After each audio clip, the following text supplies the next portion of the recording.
Quatrième jour de la neuvaine. Notre-Dame prévient des châtiments.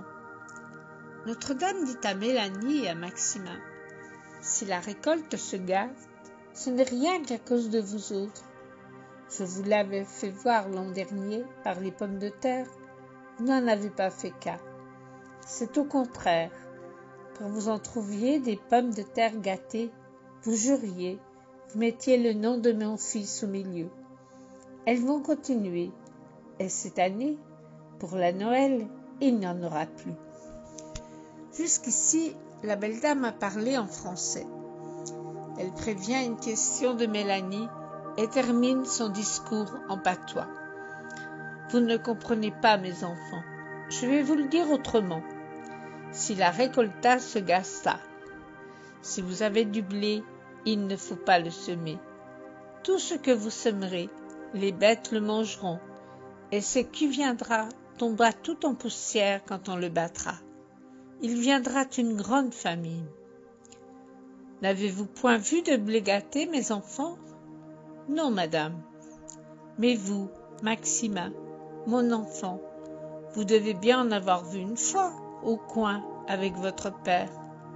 Le maître du champ dit à votre père de venir voir son blé gâté. Vous y êtes allé. Votre père prit 2 ou 3 épis dans sa main, les froissa, et ils tombèrent tous en poussière.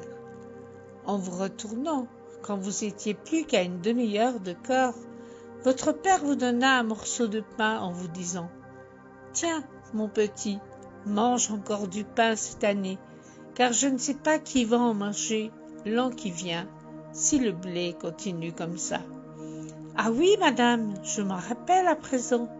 Je ne m'en rappelais pas tout à l'heure. Notre-Dame, je crois en votre venue sur la montagne de la Salette.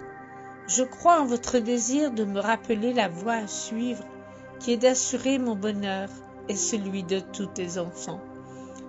La seule façon d'y accéder est de me laisser conduire par vous, et ainsi marcher sur le chemin de la sainteté. Sans vous, dispensatrice de toute grâce, je ne puis y arriver. C'est pourquoi je vous confie ma vie, ainsi que l'intention qui fait l'objet de ma neuvaine.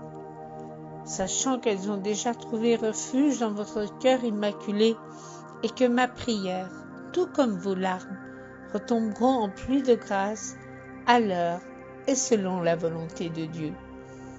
Notre-Dame de la Salette, réconciliatrice des pécheurs, allumez et ravivez en moi ce feu ardent d'amour en union avec le cœur de Jésus. Puissions-nous revenir dans le chemin étroit qui conduit à la sainteté. Reprenons les prières quotidiennes. Souvenez-vous, Notre-Dame de la Salette, véritable mère des douleurs, des larmes que vous avez versées pour moi sur le calvaire.